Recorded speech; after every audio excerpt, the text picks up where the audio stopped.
and what is that variable we can use. Instead of they gave number, they gave some statement. For example, regular hexagon. So hexagon is a keyword. So hexagon, which means the 6 number of sides, a closed figure which has 6 sides. Okay, for example, rectangle and all 4 sides, square and all 4 sides, that is called quadrilateral. Okay, they will say the word quadrilateral. Okay, that is 4-sided polygon, but here it is called 6-sided polygon. So 6-sided polygon, that is equal to 6 into side, 6L will come. Okay, understand? Shall we go to the next problem? Okay, question number 3. So question number 3, a cube is a 3-dimensional figure. Okay, so you know that square. A cube is a 3-dimensional figure.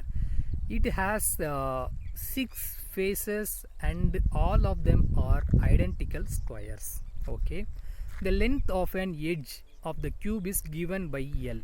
Find the formula of the total length of the edges of a cube. Okay, so first thing you have to notice that what is meant by cube. Okay, so cube, as you know that cube is a 3-dimensional geometry. 3-dimensional geometry is nothing but it has space. Inside we can put something. Okay, it has some space, so we can put something, that is called what is that, cube. Okay, so cube is a 3-dimensional figure, as you know that, and inside some space will be there. So the space occupied by the object, that is called that, you will say that is called volume. So cube has all volume. Okay, so cube, it's a 3-dimensional figure and it has 6 face. 6 face means you have to know that if you touch that front portion, 1 2 3 4, so 1 2 3 4, and top and bottom, so 5 6, totally 6 faces. The flat face, that's called face. Okay, flat area, that is called face. Okay, so each and flat face, it is considered to be a square. Okay, so just understand the difference between square and cube. Square means it is, one is nothing but it's a, what is called square means it's a 2-dimensional geometry, but it is not a what's called cube means it is 3-dimensional geometry. Okay, so length of one side of cube, here I have mentioned it is L. Okay, and number of edges in the cube, which is equal to, so number of edge. Okay, edge mean it is that corner. Okay, so how many edge will be present, just notice that how many edge. Okay, so 1 2 3 4 5 6 7 8. Okay, sorry, not that corner, not that, what is that, that 2 faces are joined, no, that line, 2 faces and all joining one line, no. For example, see here, here front face, no, front face, 2 faces. So if you take that another face, 1 2, so it is joining, no, that one line. Okay, one horizontal line, 1 2 3 4. Okay, so 5 6 7 8 9 10 11 12. Okay, and that dot lines, that also include, that means 12 edges present. Okay, in the cube you have to know that what is meant by face, what is meant by edge, and what is meant by vertex. So face means it is a flat surface. Edge means when 2 flat surfaces are joined. Okay, when 2 flat surfaces are joined, that line, okay, that line, when it is joining the 2 surface, that means 2 face, that is called edge. Okay, see here now, length of one side of that cube, which is equal to L, and length, number of edges in the cube, which is equal to 12. So the total length is equal to 12 into L, 12L. Okay, so question number 4, the diameter of a circle is a line which joins 2 points on the circle and also passes to the center of the circle. See, diameter is nothing but it should go through the center. You know that circle, right? The circle shape, and the midpoint, that is called center. Through the center, if you joined line, which should be touch at the end of that, what is that, which should be touch on the boundary of the circle. Okay, which should be joined on the boundary of the circle, that is called as diameter. Okay, so diameter, which means that combination of 2 radius.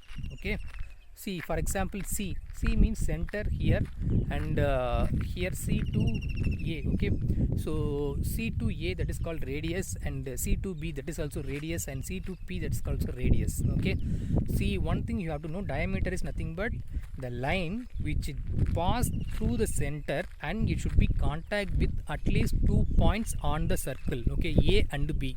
So that is called diameter. So AB, which is represent as diameter, okay. The next one is, so what is the question is, if the adjoining figure AB is the diameter of the circle, C is the center, and express the diameter in terms of radius, okay. So clearly they mention C means center and D means diameter, R means radius, okay. So we are going to represent D, diameter, in terms of radius. So what is the relation between diameter and radius?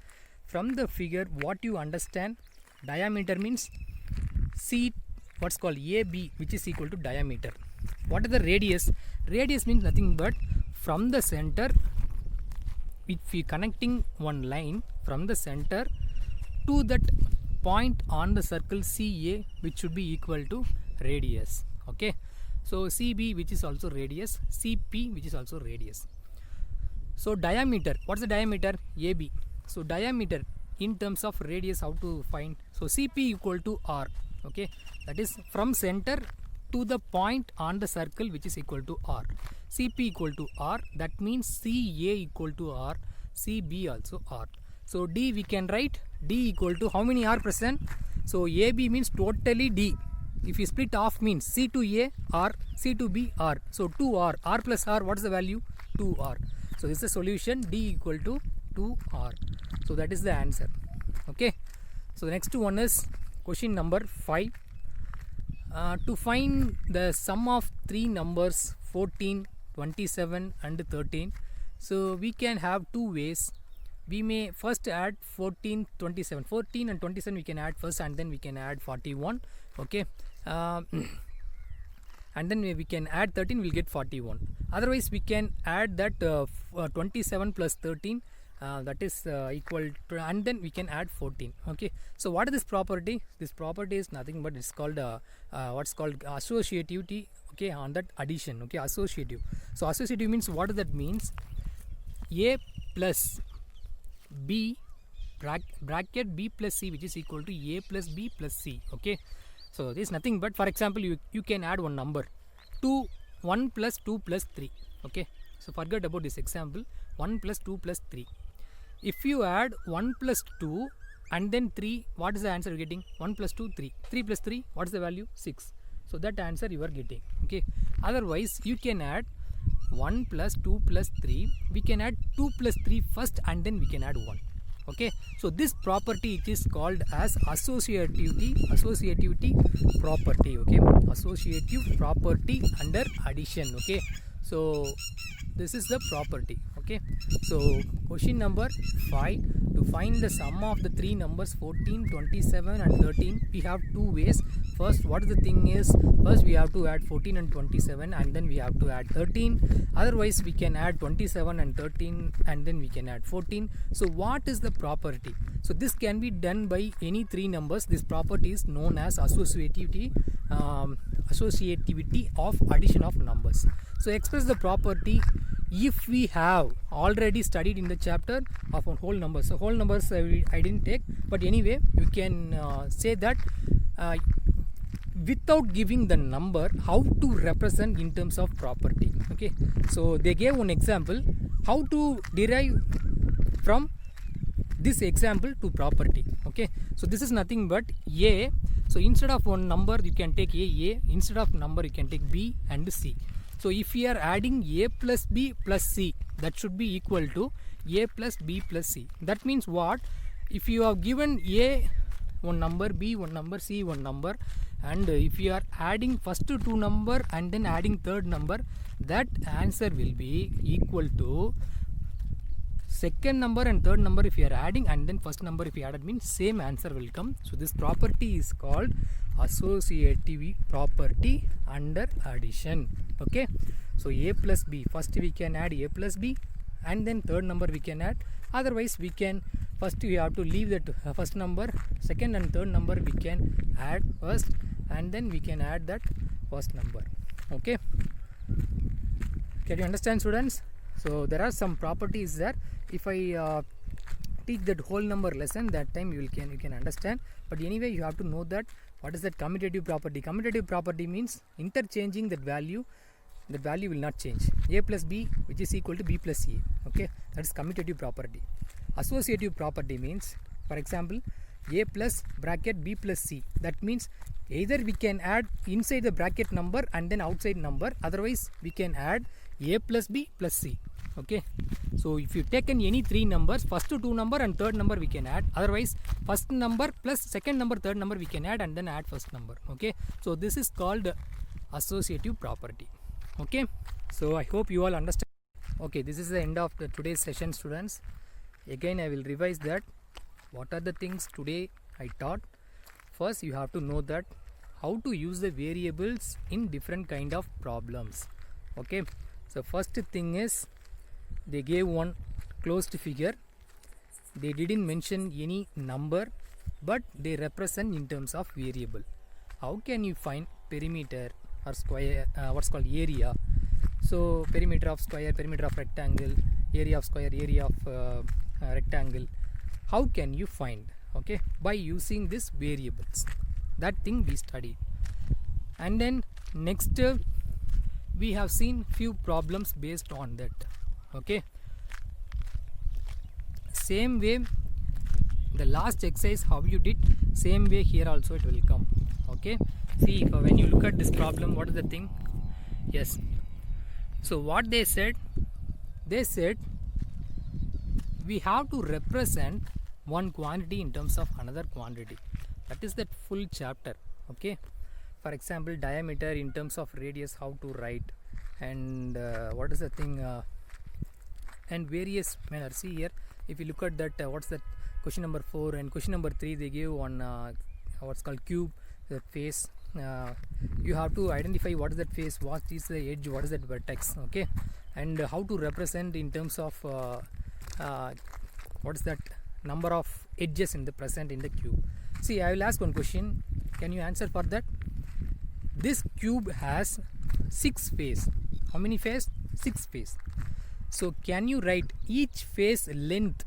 That means each face, okay, each face should be, I represent it as the face, I gave one letter, that is A. Okay, A. Okay, that means how to write in terms of variable if you count all the face which is present in the cube. So how many face totally? 6. Each face I said A. So 6 into A, 6A. Easy problem. Okay, so this kind of only we can work out. And even if you think this is what's called hexagon, so if I give pentagon, okay, pentagon means 5 sides. Okay, 5 sides. So pentagon, each side should be what is called x. I'll say that x.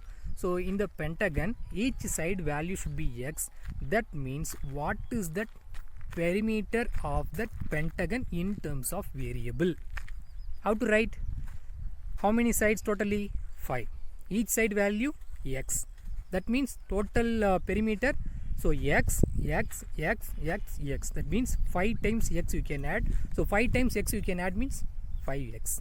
Okay, understand, students? So this kind of only we can solve this problem. Okay, so it's a very simple problem. They gave one number or one statement. Out of this we have to find which is the constant, which is a variable. So simply we have to multiply that one, and if you are adding that all those what's called number in terms of variable, we will get one pattern. Okay, for example 5R, 4R, 5C, 4C, so whatever. Okay, so if you look at that answer, one number should present, one variable should present. Okay, so this is the end of the today's session, students. I hope you all understand. So thank you all. Study well, take your book and see that exercise problem. I gave here a solution. You just see once, and you alone without seeing itself you can work out once. Practice that sum, it will be very easy. So thank you all. Thank you.